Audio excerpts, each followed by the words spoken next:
ஒரு விளம்பரத்தில் குறிப்பிடப்பட்டிருக்க ஒரு காரோட மைலேஜை வந்து நம்பி அதன் மூலயமாக அந்த காரை வந்து நபர் வந்து வாங்குறாரு. ஸோ அந்த கார் அதன்படி மைலேஜ் வந்து தரல, அதாவது விளம்பரத்தில் குறிப்பிட்டிருக்க மாதிரியான மைலேஜை வந்து தரமாட்டேது. ஸோ இதுக்கு வந்து வழக்கு தொடர முடியுமா, அந்த மாதிரி வந்து கேள்வி கேட்குறாரு. ஸோ ஒரு உதாரணத்துக்கு ஒரு வழக்கை பற்றி சொல்கிறேன். இதே மாதிரி சம்பவம் வந்து நான் கொடுக்கக்கூடிய அந்த வழக்கில் வந்து நடக்குது.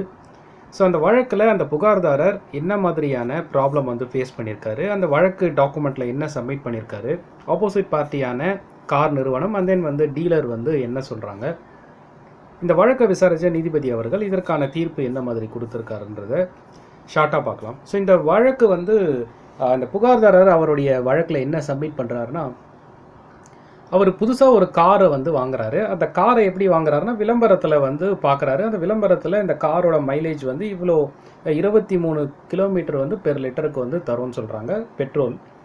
ஸோ அந்த பெட்ரோல் காரை வந்து வாங்குறாரு.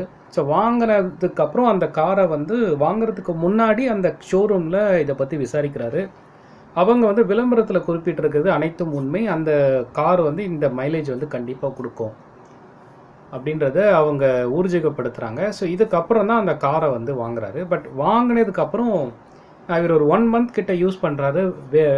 பல்வேறு விதமான சோதனைகளை இவரே வந்து அந்த பெட்ரோல் லெவல்ஸை வந்து வெவ்வேறு விதமான மைலேஜை வந்து டெஸ்ட் பண்ணுறாரு. ஸோ எல்லாம் எப்படி டெஸ்ட் பண்ணாலும் அவருக்கு வந்து 15 கிலோமீட்டருக்கு மேலே அந்த மைலேஜ் வந்து கொடுக்க மாட்டேங்குது. ஸோ இதை வந்து புகாராக வந்து அந்த பர்டிகுலர் ஷோரூமில் வந்து தெரிவிக்கிறாரு. மேலும் வந்து இந்த காரில் சில அடிஷ்னல் ப்ராப்ளமும் ஏற்படுது. அதாவது மழை பெய்யும் போது அந்த காரில் வந்து லீக்கேஜ், இன்டர்னல் லீக்கேஜ் வந்து ஏற்படுது. ஸோ அதையும் வந்து குறிப்பிடுறாரு. ஸோ ஃபஸ்ட் சர்வீஸ் வந்து நீங்கள் கொடுக்கும்போது இது எல்லாமே வந்து சரியாயிடும் சொல்லி அந்த பர்டிகுலர் ஷோரூம் வந்து சொல்கிறாங்க. அதே மாதிரி ஃபஸ்ட் சர்வீஸ் வந்து கொடுக்குறாரு. ஆஃப்டர் த ஃபஸ்ட் சர்வீஸ் அந்த ப்ராப்ளம் வந்து ஸ்டில் அவருக்கு அதே ப்ராப்ளம் தான் இருக்குது. அந்த மைலேஜ் வந்து 15க்கு மேலே இன்க்ரீஸ் ஆகலை. இந்த லீக்கேஜ் இஷ்யூஸ் எல்லாமே அவருக்கு வந்து இருக்குது. ஸோ இந்த கார் வந்து ஆக்சுவலாக இப்படி தான் டிசைன் ஆகிருக்கு, இந்த மாதிரி தான் ப்ராப்ளமே இருக்குது அப்படின்றத அவர் கண்டுபிடிக்கிறாரு. ஸோ இந்த கம்ப்ளைண்ட்டை வந்து முறைப்படி லீகல் நோட்டீஸ் வந்து இந்த ஷோரூமுக்கு அண்ட் தென் வந்து அந்த கார் நிறுவனத்துக்கு அனுப்புகிறாரு. அவங்க சைட்லேருந்து எந்த ஒரு ரெஸ்பான்ஸும் இல்லை. ஸோ இந்த ஆதாரமே, இந்த லீகல் நோட்டீஸ் ஆதாரமாக வச்சு கன்சியூமர் கோர்ட்டில் வழக்கை வந்து தொடர்றாரு. அப்போது திரு நீதிபதி அவர்கள் புரோவிந்த் வைத்தியா கொண்ட தலைவர் பெஞ்ச் வந்து இந்த பர்டிகுலர் கேஸை வந்து எடுத்து விசாரிக்கிறாங்க. ஸோ அப்போது அவங்க வந்து இதற்கான லேப் டெஸ்ட் ரிப்போர்ட்ஸை வந்து அந்த பர்டிகுலர் இவர் வாங்கியிருக்க அந்த காருக்கு வந்து கேட்குறாங்க. அதே மாதிரி அந்த லேப் டெஸ்ட் ரிப்போர்ட்ஸும் இவர் என்ன மாதிரியான புகார்தாரர் தெரிவிக்கிறாரோ அதே மாதிரியான மைலேஜ் தான் அந்த பர்டிகுலர் கார் வந்து கொடுக்குது. ஸோ இதற்கான பதிலை வந்து ஆப்போசிட் பார்ட்டி கார் நிறுவனமோ இல்லை அந்த ஷோரூமோ ப்ராப்பரான ரெஸ்பான்ஸ் இல்லை. ஸோ ஷோரூம் வந்து ஆப்வியஸ்லி அவங்க வந்து ஒரு டீலராக மட்டுமே செயல்படுறதுனால இந்த டெக்னிக்கல் டிஃபெக்டிவ் வந்து அவங்களால வந்து ஏற்றுக்கொள்ள முடியாது. ஏன்னா இது வந்து கார் நிறுவனத்தை அவங்கள சார்ந்த ப்ராப்ளம் இது.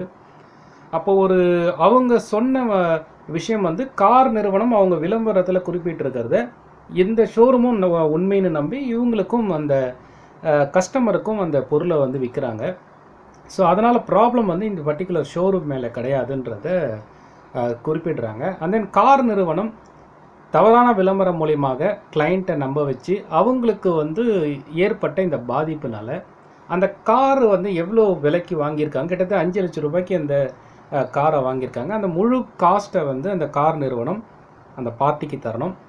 அது மட்டும் இல்லாமல் அந்த வழக்கு செலவுக்கான 20,000 ரூபாயும் இவருக்கு ஏற்பட்ட நஷ்டத்துக்கான 10,000 ரூபாயும் வழங்கணும்னு சொல்லி இதற்கான தீர்ப்பு கொடுக்குறாங்க. ஸோ இந்த வழக்கு மூலிமா நீங்கள் என்ன தெரிஞ்சுக்கலான்னா, நீங்கள் வாங்கியிருக்கக்கூடிய பொருள் அட்வர்டைஸில் என்ன மாதிரியான அந்த நிறுவனம் குறிப்பிட்டிருக்காங்களோ அதில் சேஞ்சஸ் இருக்குது, அதில் வந்து பாதிப்பு இருக்குது. ஸோ இந்த பாதிப்பை வந்து நீங்கள் ஜஸ்டிஃபை பண்ணுறதுக்கு போதுமான ஆதாரங்களை உங்களால் நிரூபிக்க முடியும், அது உண்மைன்னு சொல்கிறதுக்கு உங்களால் நிரூபிக்க முடியும்னு சொன்னால் தாராளமாக நீங்கள் வழக்கு தொடரலாம். ஆதாரம் உங்களுக்கு சாதகமாக இருந்தால் வழக்கு உங்களுக்கு சாதகமாக தீர்ப்பு வர்றதுக்கும் வாய்ப்பு இருக்குது. ஸோ இந்த ஒரு நபர் வந்து கமெண்ட் செக்ஷனில் கேட்டிருந்தார். ஸோ நான் கொடுத்துருக்க இந்த பர்டிகுலர் வழக்கோட தீர்ப்பு இதே மாதிரியான ஒரு தீர்ப்பு தான். ஸோ உங்கள் சைடு வந்து ஆதாரம் இருந்தால் தாராளமாக நீங்கள் வழக்கு தொடரலாம். ஸோ நான் கொடுத்துருக்க இன்ஃபர்மேஷன் உங்களுக்கு யூஸ்ஃபுல்லாக இருக்குன்னு நினைக்கிறேன். வேறு எதனாலும் நீங்கள் கமெண்ட் செக்ஷனில் கேட்கலாம். அடுத்த வீடியோவில் சந்திப்போம். நன்றி, வணக்கம்.